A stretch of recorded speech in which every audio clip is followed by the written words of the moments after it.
All others, please post your manifestation results.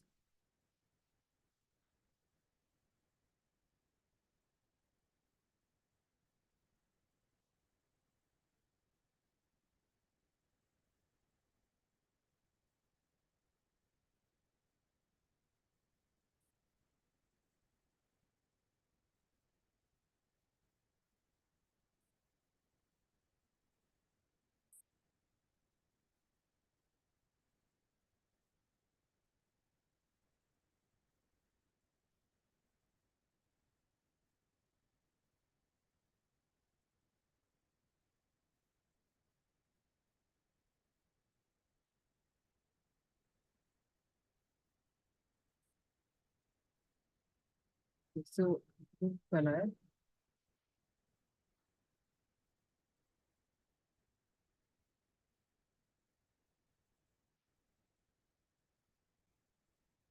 It close back.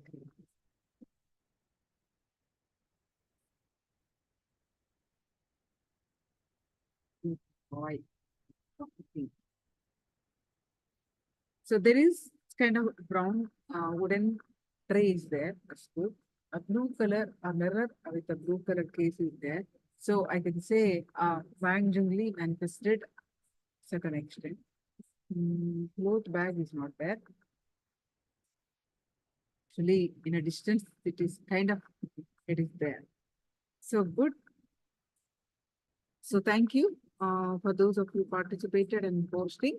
Now, or actually etheric layer, the mental layer meditation, many of you missed. So I'm going to go over because that is very beautiful meditation. It's really powerful. Without that, we entering into without understanding doing the meditation of the mental layer,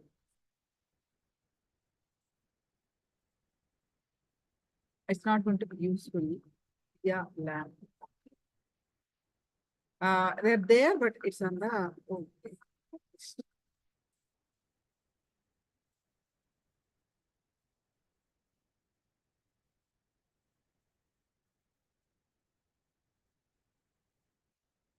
Again, gold color.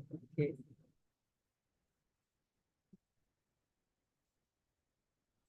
Rihanna is not on the right side, but somewhere far away, little bit left side. So, all right. I can say yes.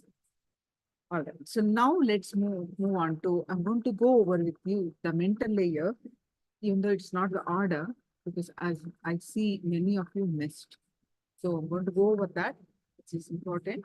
Then wood piece can, yeah, yes, can that I already told wood piece is there.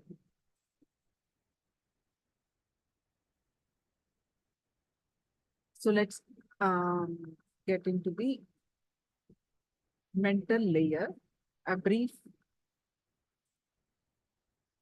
before entering into the causal layer.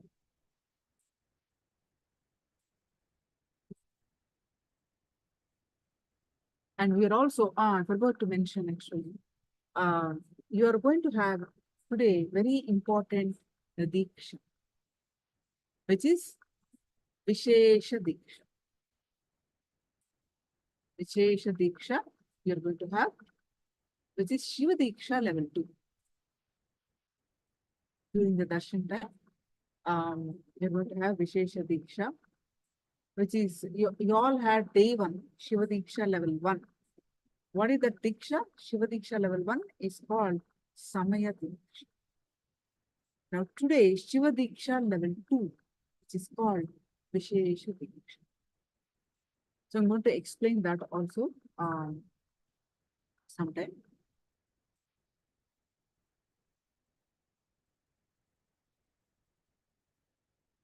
So anyway, how many of you remember what is that mental layer affected?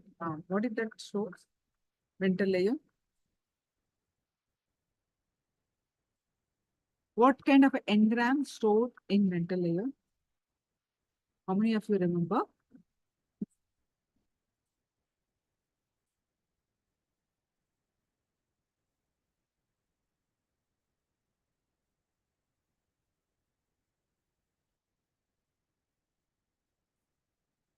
See, we are not, see, in the mental layer when we study, we are not alone.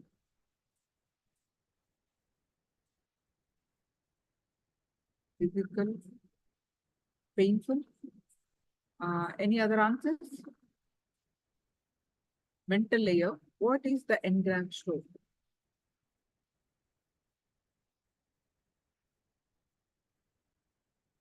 In mental layer, what is the engrams related to which emotion engrams are stored?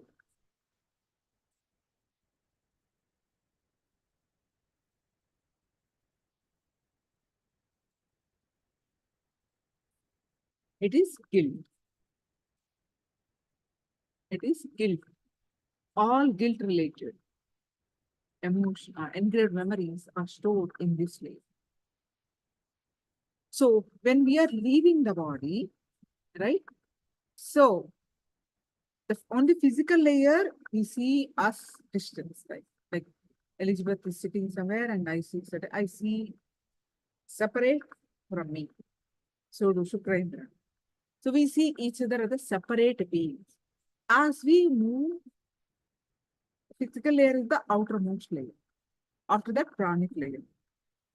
As we move closer to the inner journey, meaning physical layer, then pranic layer, then the mental layer, etheric layer, our distance between us decreases. In the mental layer, the distance is very less. What we thought, the thoughts, affects our surrounding. Whatever thoughts we entertain, it affects the other people. That's why it is collective consciousness. All the negative thoughts that we do, everything added up and affects the world. So negative thoughts, if you think, oh, my mind, my wish, it doesn't work like that. If you think negative, you are harming the world with your, because it's added to the collective consciousness. I'm just going briefly the essence of that mental layer. As we are all connected, as we go closer to the nirvanic layer. At the nirvanic layer, we are all one. The soul, consciousness, we are one.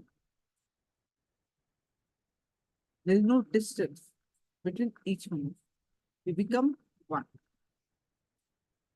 So as from physical body, as we move closer, our distance between us decreases. So mental layer,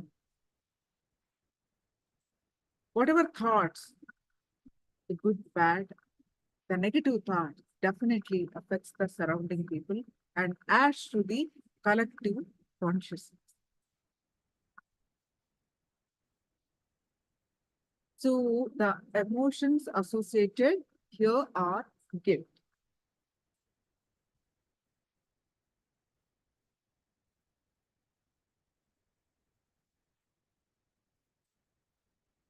And there are different, Swamiji says, entertaining guilt is the greatest sin.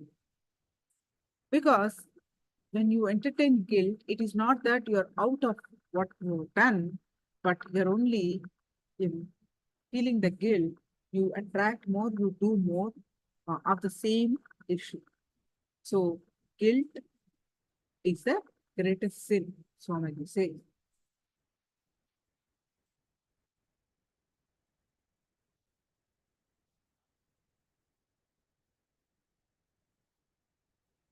So what is the root cause of guilt? Why we go through guilt? Because it is our idea about right and wrong. Our understanding about what is right and what is wrong. Only from that guilt starts. What is right? What is wrong? Some scale we have. Some scale of measuring right and wrong for the guilt to arise.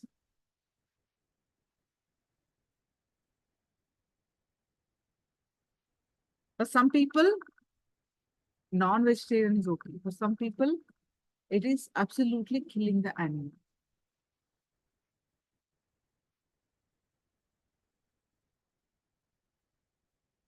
In some religions, marrying many are good, okay. But in some religions, it is not okay. In some religions, having liquor is okay. In some religions, not having liquor is very bad. So it is changing between person, religion to religion, or country to country, person to person.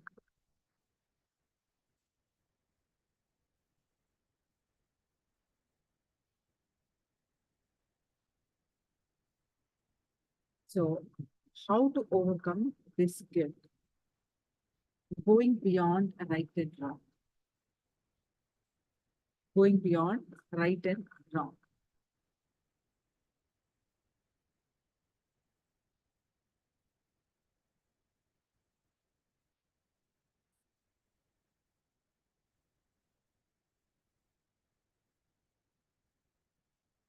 So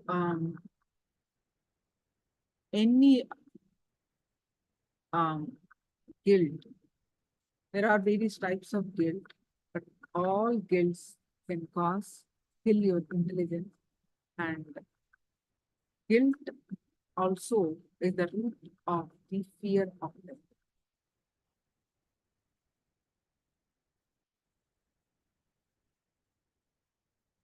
Guilt is the reason for greed also. So when you are habituated to feel guilty for everything, for most of your expressions or actions, you stay away from feeling freely expressing yourself and doing things. Although this may save you from falling into guilt, you unconsciously develop a greed for a real life.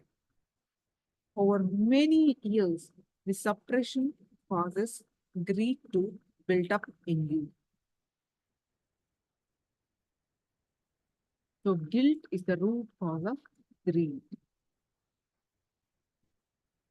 So if you want to break free from your guilt and express yourself, you are liberated.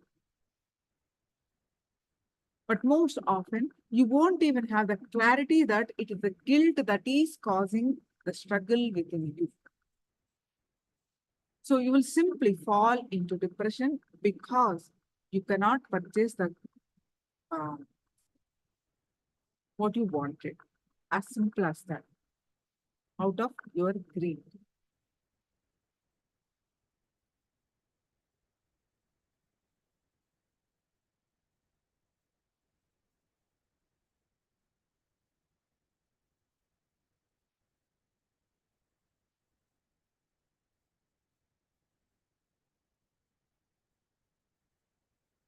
Sometimes we express anger to come out of the guilt.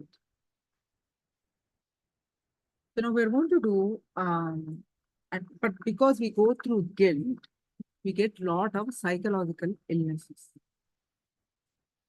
The more you entertain guilt, the more you get psychological illnesses.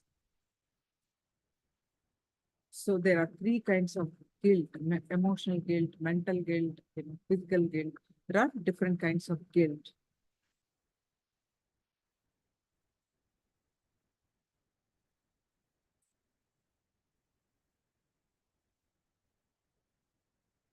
So now let us enter into a meditation. It's a beautiful meditation. You can, like, if you know the completion, there are two things actually we're talking. You know the completion, you can do the first reliving to relive. What are all the guilts you need to write and the root source of that problem? Then reliving to relive you can do. And the other meditation that we are going to do, so you can write down all the guilts that you carry.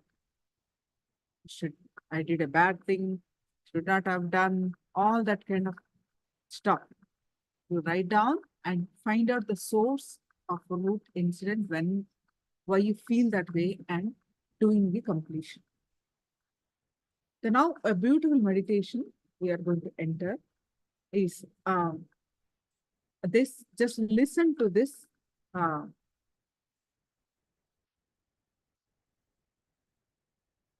beautiful meditation. Let me forget the slides. It's very important to understand this, and you will feel tremendous relief from the guilt. Are you all with me? Yes. Are you all ready to do? Ishana, Shvam, Senthil Kumar, Sukriti, Lisika, are you all ready? Because I can't see you, I'm calling out your name.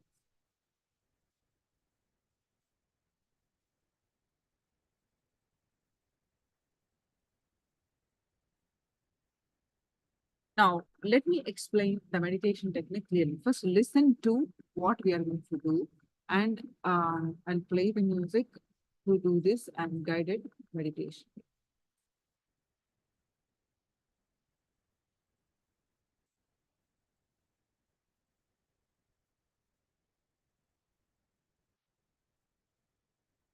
Please. Please.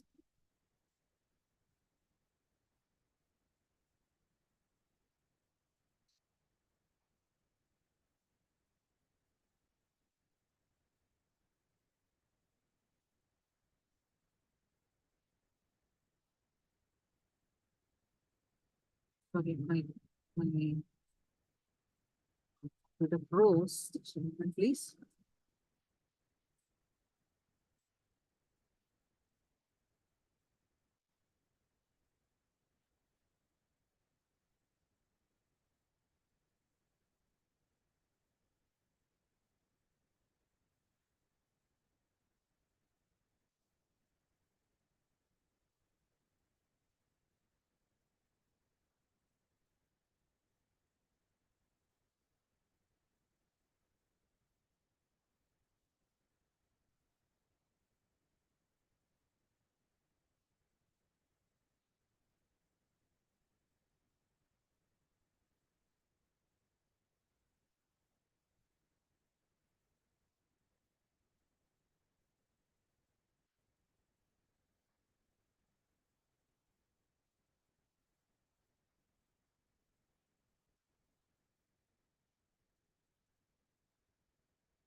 Yeah, and everyone.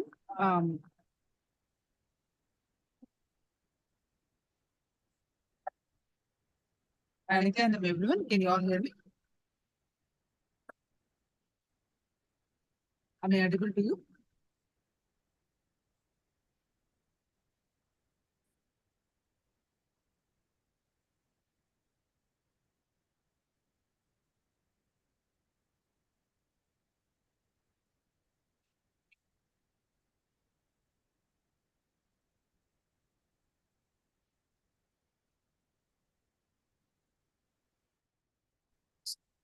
Please. Issue in.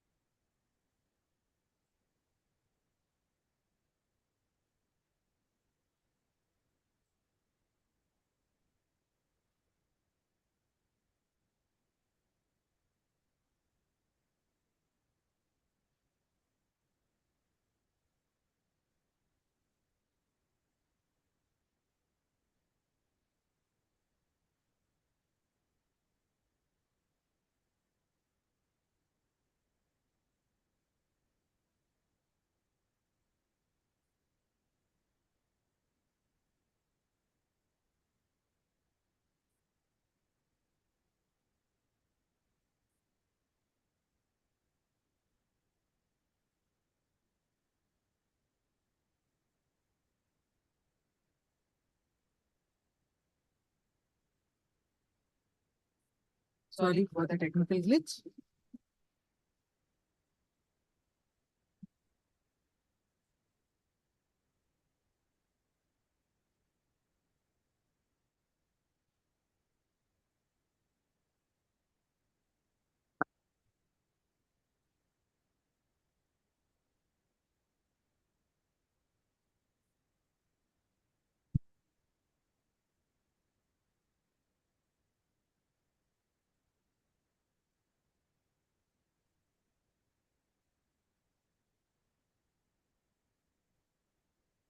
All right. So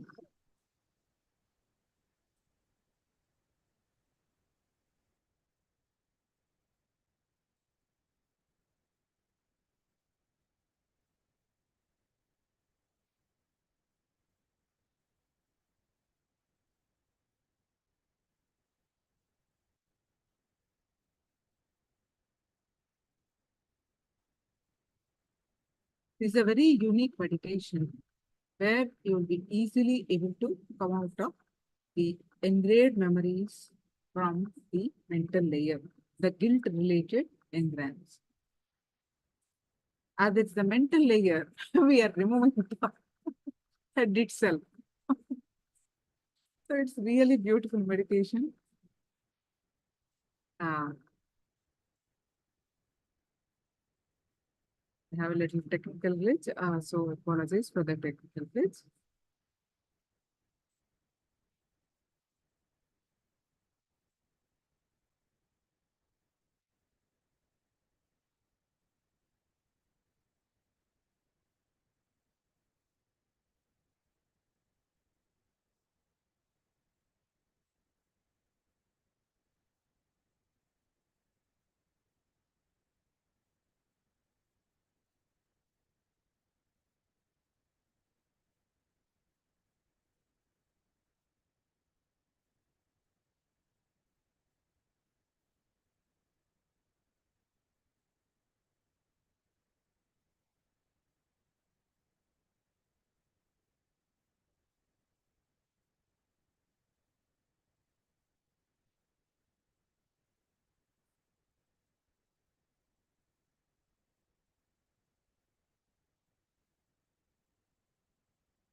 So I'm going to explain to you now about this guilt.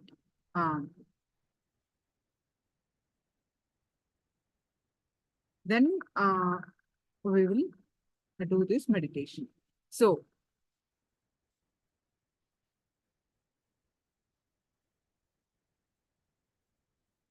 basically, you start off with, you will be in a sitting posture where you will lose your head. All of you are with me? Sorry for the technical risk, for the delay. You will lose your head. Okay?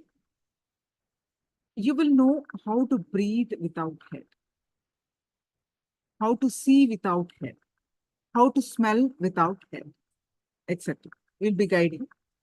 See, there are very simple actions, but you should learn how to move your hands without head. Literally, you visualize your head is pressed into your heart. Understand? So,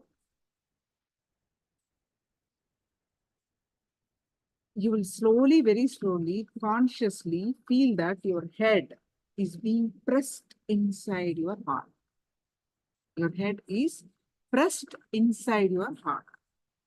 Then clearly visualize that your head has gone into your heart region. Your head has gone into your heart region. Visualize that you are seeing through the heart. Whatever you see from your head, see, hear, talk, smell, all this you do from the head, right? But everything you are doing, because that head is gone into your heart. So now, everything you are doing from the heart. Are you catching it? You're seeing, you're going to see through the heart, you're going to listen to the heart, you're going to everything, your entire world through the heart. You're relating entire world through the heart. The head is not there. And there is just empty space above the neck. Just trust that that is true. Until all of you lose your head, you have to go on with the meditation. First, you will be in the sitting posture where you will lose the head. Then you will know how to breathe without head. You will see without the head, how to smell without the head, etc. These are all very simple actions, but you should learn how to move your hands without head, how to move your body without head. Finally, you will end up with a peak movement, maybe running or dancing. All your movements will be done without the idea or without the remembrance of your head. You'll be doing everything, whatever you are doing with the head, now you have to do without the head. Getting it? This is the gist of the meditation. I'll be guiding this. Okay? So sit down, close your eyes, and tie your eyes with eye band. You surely have to tie your eyes.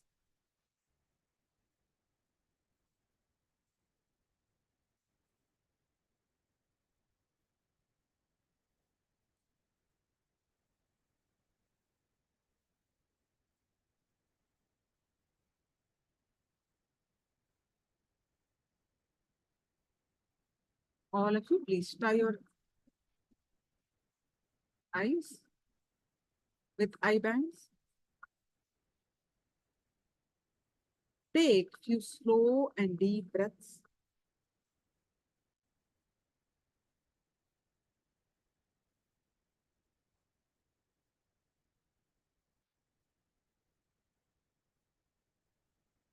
Take very slow and very deep breaths.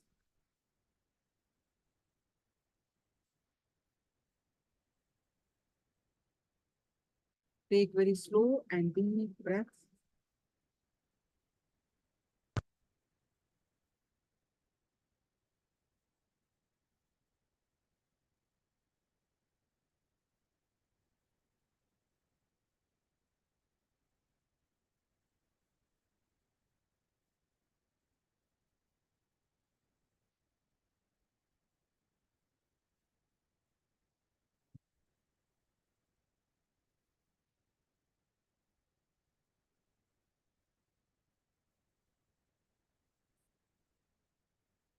Just for a few minutes, along with it, feel that your head is being pressed into your heart region. Your head is being pressed into your heart, into the chest region. Become totally headless. You have no head now. You are headless. Visualize your head is being pressed into your heart. You are headless.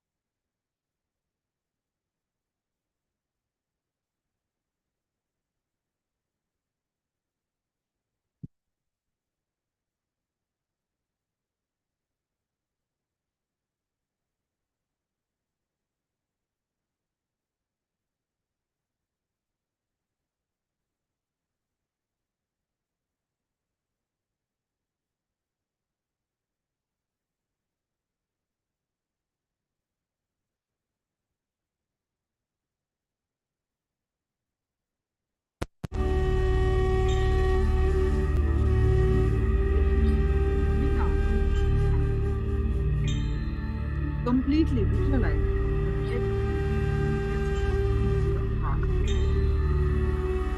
Into the chest region.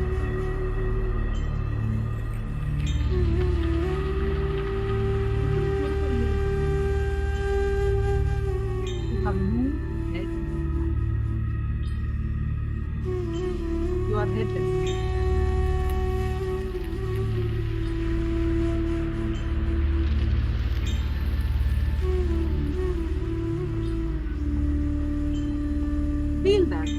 are breathing from the heart.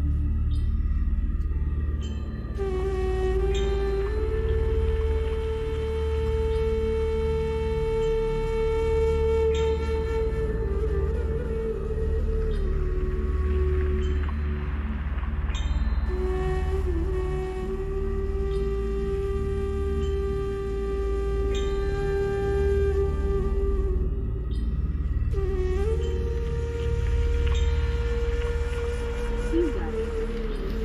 You are free from the heart.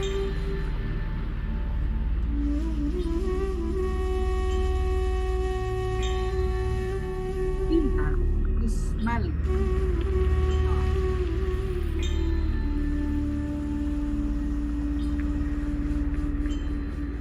Feel very clearly that you are breathing through the heart.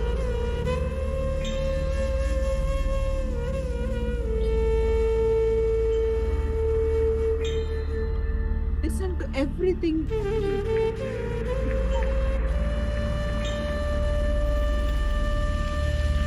Listen to this music that is being played through the heart, not through the head.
From you to the heart.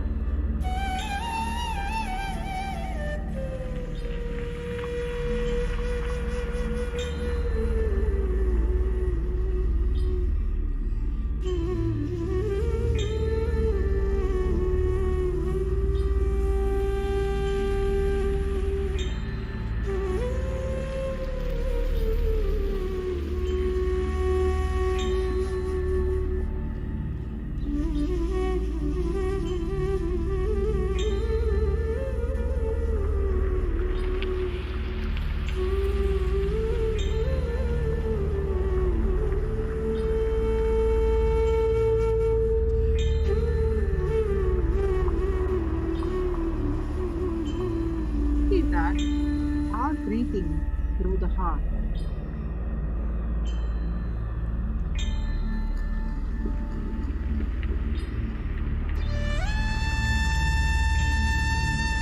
Listening through the heart. Feel through the heart.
Bar the consciousness from the heart and let the movement pass through. You can stand up now, but let your movements be as slow as possible. Remember that you are moving from the heart. The center is from the heart, not from the head.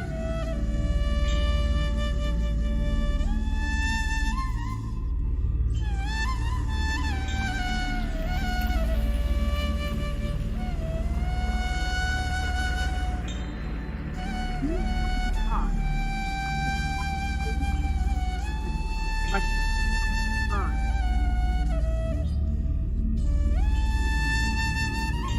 Remember, heart.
Move from the heart.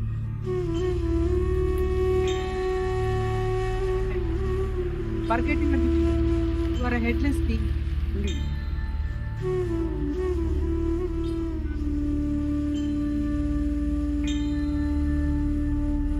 You can increase the speed, but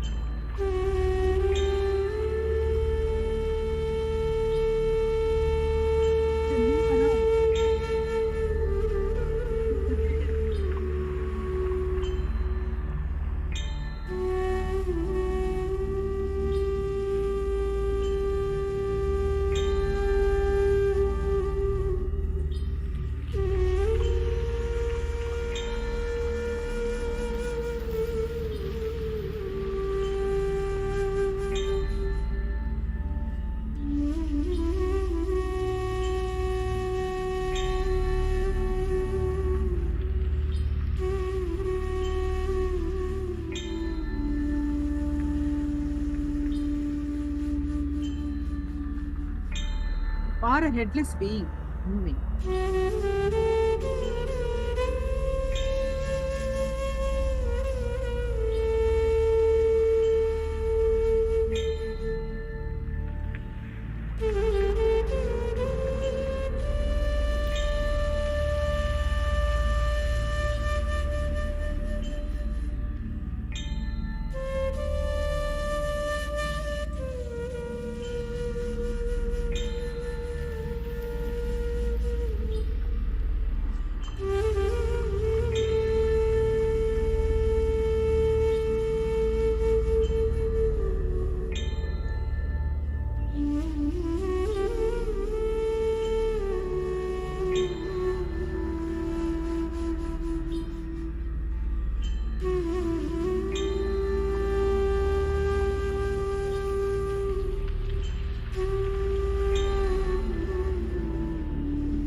reckless being, living.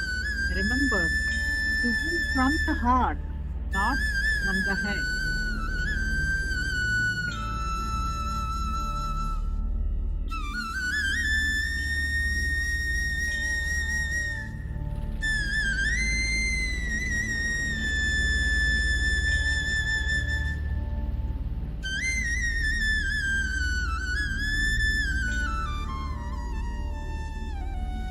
Around heart.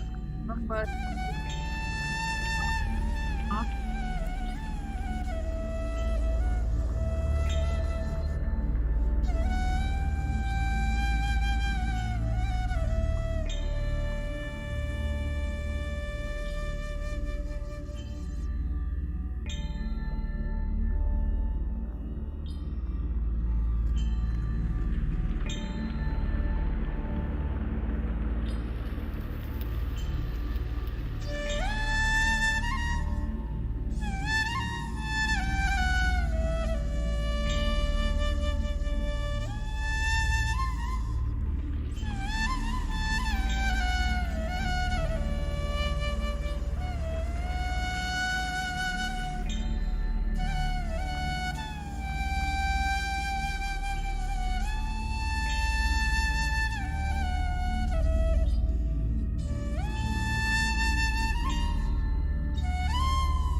just without the head. Sit only. Now you can sit down wherever you are. Sit down wherever you are.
Sit only with your heart.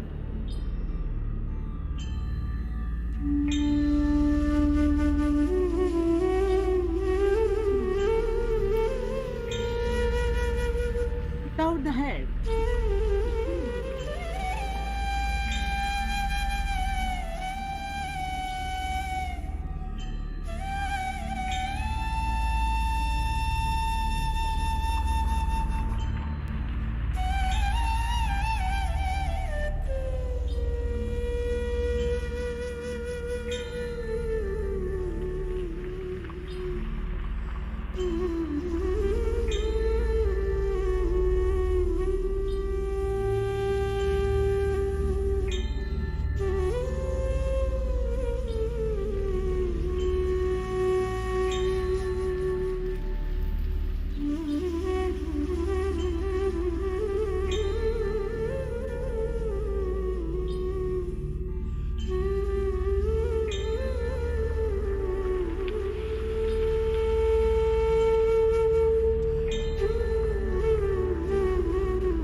Now relax.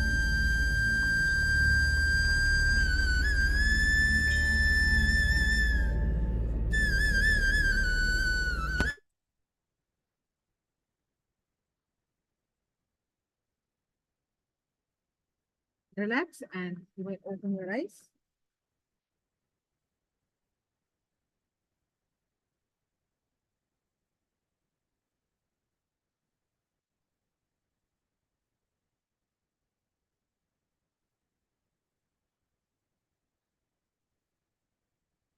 Nithyananda, everyone, just relax. You may open your eyes.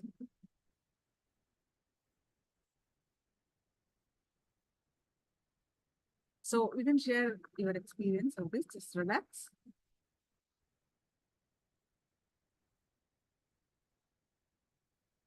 You can share your experience.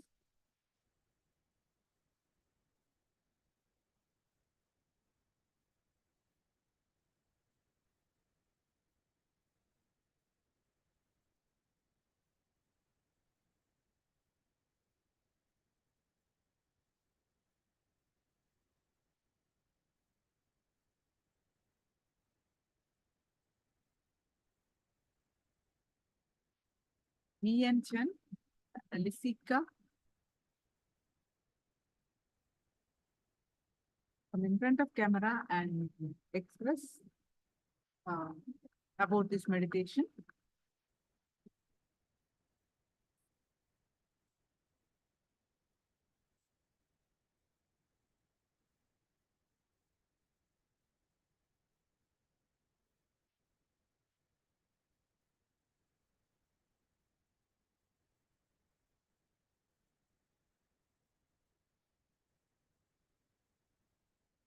So, Nithyananda, easily, how is your experience?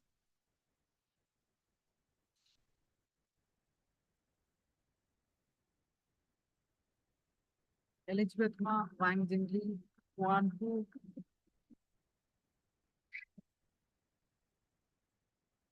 Elizabeth Ma posted, only had a little peripheral vision, had to move my body in order to visualize what was around me. Yeah, Wang Jingli, when I sent a command from my heart to move, my arm was a little up by a force.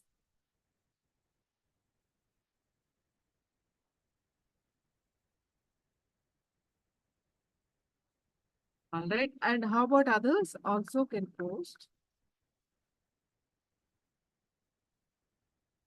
Whatever is your experience, you can share.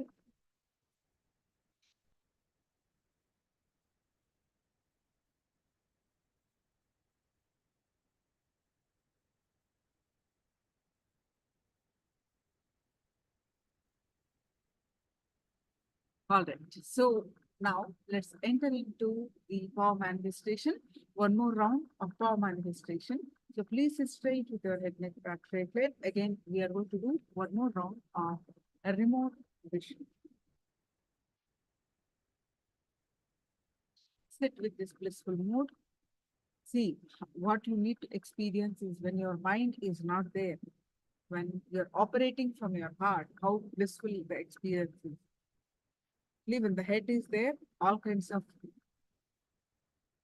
mind related issues will come. When that is not there,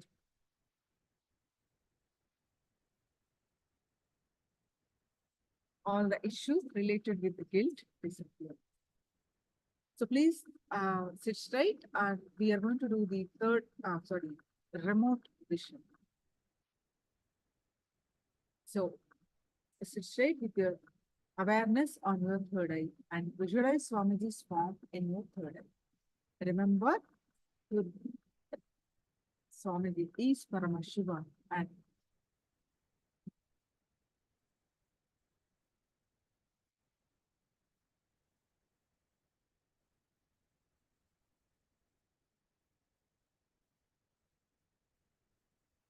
any thoughts that are coming, let it come, let it go.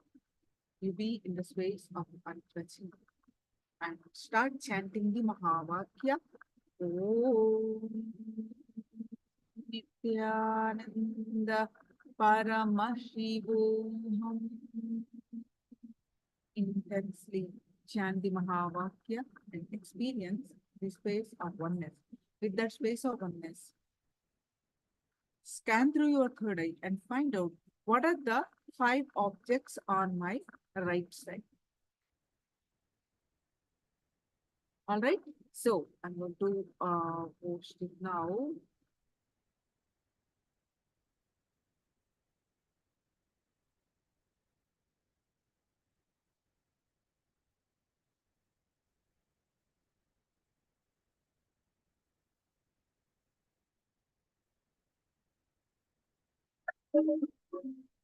I bless you all. Let you all open all your 3 eyes and manifest the powers of Mahasudashiva. Om Nithyananda Paramashivoham. Om Nithyananda Paramashivoham. Om Nithyananda Paramashivoham. Om Nithyananda Paramashivoham. Om Nithyananda Paramashivoham.